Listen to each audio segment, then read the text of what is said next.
ZVL.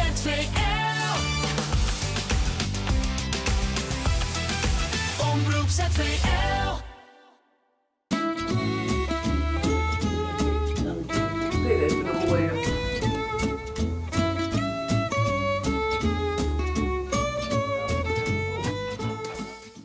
Het is vandaag een bijzondere dag in Terneuzen. De gemeente heeft er een 100-jarige bij. Jo de Vouw, of Jo de Witte, zoals ze 100 jaar geleden ter wereld kwam, behaalt vandaag deze mooie mijlpaal. Maar een geheim, dat is er niet volgens de jarige. Dat is helemaal geen geheim. Oh. Dat is gewoon alles doen wat hij zelf wil. Haar familie laat deze gelegenheid uiteraard niet zomaar voorbij gaan en heeft veel festiviteiten georganiseerd.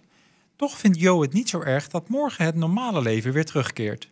Dan hoop ik een beetje gewoon rust weer te krijgen. Want de laatste dagen die ben nogal een beetje druk eigenlijk. Maar ik vind het wel leuk hoor, dat ik zoveel belangstelling krijg. Ja. Jawel, daar ben ik ook wel trots op. Dan denk ik, goeiedag, zijn toch nog, ik weet niet wat voor me over. Dochter Nelly en zoon Co koesteren alle bezoekjes aan hun moeder. Natuurlijk weinig van in mijn omgeving, van mijn leeftijdsgenoten, die heeft nog een moeder. Ja. Dus dat is, Dat is toch wel heel bijzonder. dat is dan echt wel bijzonder, ja. De kinderen van de 100-jarige Jo kennen haar ook nog op een hele andere manier. Nelly zou haar moeder dan ook met een opmerkelijk woord beschrijven. Consequent. Consequent, maar een beetje streng ook.